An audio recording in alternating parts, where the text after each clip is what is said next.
What's up, baby? It's your boy TP. And it's the one and only Boat the Goat. And we are back with another episode of Chat and Chew. Hey, Bo, talk to me. How you feeling this week? Man, I'm feeling magnificent. How about you? Man, hey, listen, bro. If I was any better, I'd have to be in heaven. I'm trying to tell you, if I needed hands, I cut yours off instead of mine. Mine. Oh, yes, sir. Well, if I needed a foot, guess who's out of the tape? Ooh. You. Boy, stop. Hey, so talk to me. What we cooking this week? Hey, man, right now we making one of the staple meals growing up, for me at least. Okay, well. Spaghetti. Whoa. So hold on, because I know they be watching every little corner and inch of stuff. Did you start? I see the flame on. You started this? See, what you do now, the water takes the longest to boil. Okay. So we got a little bit of salt in there.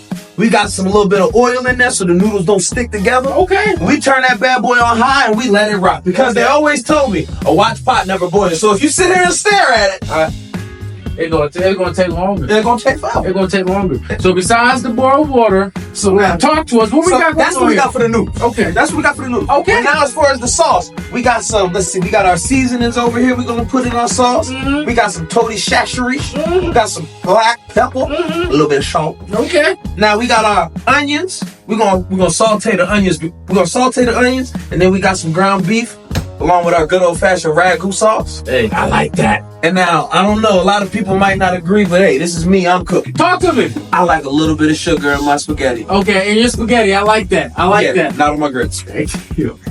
All right, so now, first things first, make sure my pot handle's out the way. Make sure I'm gonna grab the right knob to turn on the stove. No, the left one. No. Oh, you mean the correct one? All right, get down there, make sure we ain't cooking too hot. What's too hot? Too hot is too hot. Bro, act like these kids was you growing up. I'm not trying to burn no food. See, I mean, if they paid attention, now God gave me an ability to cook, but I had to hone it because I started off burning stuff. Well, hey, you gotta go through something. So, all right. Hey, T, now that they know what we're making, tell them what we talking about this week, because I gave them a recap of last week. Let's talk about this week. Hey, yo, listen, this week we're talking about sacrifice. All right, so let me ask you a question. When you hear the word sacrifice, what's the first thing that pops into your head? When they told Abraham he had to sacrifice his child. You were biblical. Hey, you asked me, that's the first thing I thought. You were biblical on me. But no, sacrifices are things that you have to give up in order to get some things that you want. I like that. Like, when I hear the word sacrifice, immediately my brain says to me, like, what am I going to have to give up? Mm-hmm. But like anytime I think about giving up something or not achieving something, like immediately my brain says, what else am I going to get? There we go. Like, cause if you can only hold 50 pounds and you got to give up 10 pounds to bench 40 to get to 60, is that a loss? Is it helping you get to your goal? So that's how I always view it, right? When we talk about sacrifices, like what do you have to give up? But if you give something up, where are you trying to get? Because I firmly believe that there's not a lot of people that don't want to accomplish nothing. They probably ain't have to sacrifice nothing. Or they had to sacrifice something and it wasn't something they were willing to give up. And so they just said, you know what? I'm all right where I'm at. I got what I need. I got everything that I want. Like, I'm cool here. But it's like, you'll notice that it's like if you're not afraid to lose something, if you're not afraid to go through something, you'll never get somewhere or get something. And bro, can I be honest with you? What's up? One of the greatest forms of sacrifice that I ever learned or ever had to do. One of the greatest forms of sacrifice, bro, was fasting. Ooh. Like when I was fasting, I literally was giving up something intentionally, not even knowing what would happen, right? Like bro, I was back. I don't mean to cut you off, bro. I promise I don't mean to cut you off. I remember what I was about to say. I got a question. Do you like the noodles long or do you like the noodles in half? Are you one of the twirlers with your fork, or do you just like to eat? You know what? I'm gonna bow out gracefully. Whatever you want to cook, I'll eat. Alrighty. Well, see, cause me, I'm a fan of give me a couple noodles. Crack these bad boys in half. Oh yeah, crack it. And let them cook. So listen, when I hear sacrifice, I always think about what is it that you have to give up, and what are you trying to get? But one of the biggest things for sacrifice for me, one of the biggest wills or testament is when I had to fast. And through fasting, I realized like I'm a lot stronger than I thought I was. Like when I was younger and my church used to do a fast, I would fast. Like, I ain't gonna lie to you, bro. I would fast like, oh, I won't get on social media. Like I would do like little fast. Oh, I'll give up doing this stuff that I knew I could do. See. But like as an adult, like bro, like I won't lie to you. As an adult, I did this 36-hour fast, and it just showed me so many things. Like, hey, like I am stronger than I thought I was.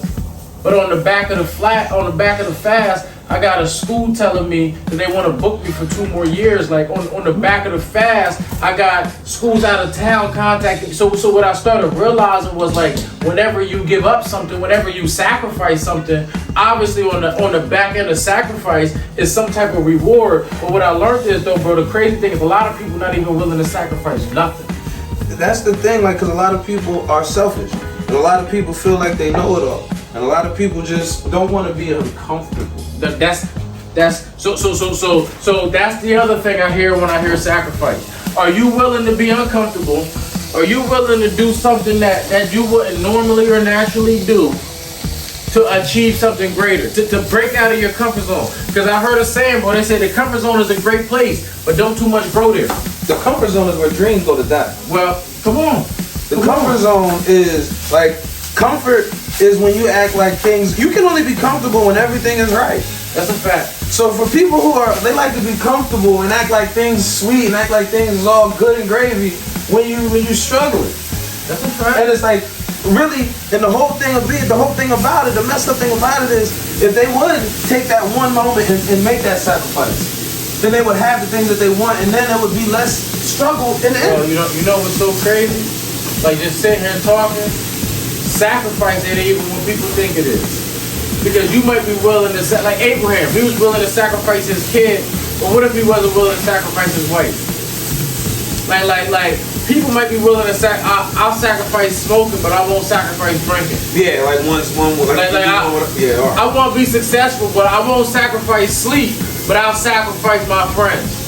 It's like I realize everything works together, and when we talk about sacrifice, there's a saying, bro, that says you must be willing to sacrifice who you are for who you will become. At any moment, right? Like not just today, but tomorrow. At any moment, you must be willing to sacrifice who you are for who you will become. But that's the crazy thing, because people think that, and I had to deal with this myself, I had to learn from this myself, you can't start to elevate and transcend and grow and be the same person. That's a fact. So sometimes sacrifice might not mean sacrificing like, oh, I'm not gonna eat, or oh, I'm not gonna do this. But sometimes sacrifice mean like, all right, this part of me that I used to love and I used to really like going out, I'm clubbing every weekend, I might have to sacrifice that part of me because I want to be something greater than that. And I feel like there's a lot of people who, they're so stuck in their ways, they're so comfortable that they refuse to sacrifice to go where they want to go. Yeah, you know, it's crazy. He was just saying that. You know what I thought about? There's a saying, bro. They say every new level brings new devils. And I just really believe that because people can't sacrifice the current devil, a lot of people ain't even given the chance to get to that new devil. So they say God will bless you with what he can test you with. But if God gives you more, that means the devil got to turn it up a little bit. Man, I heard that, like I've read places that sometimes God will let the devil come into your life. God will let these things come into your life to distract you, to see if you are willing to sacrifice that thing to get to something greater. So he'll let this thing it's gonna set you back. Like you might be sitting here, everything good.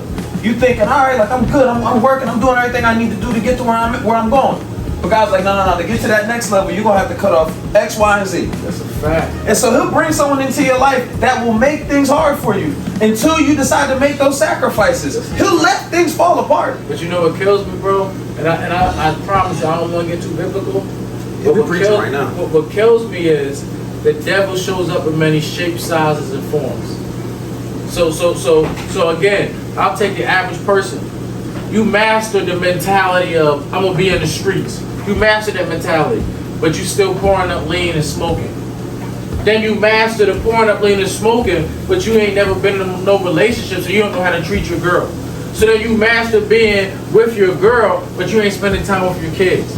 Like I realized that every time you master something, the universe's job is to send a new test your way to see if you really bout what you say you bout.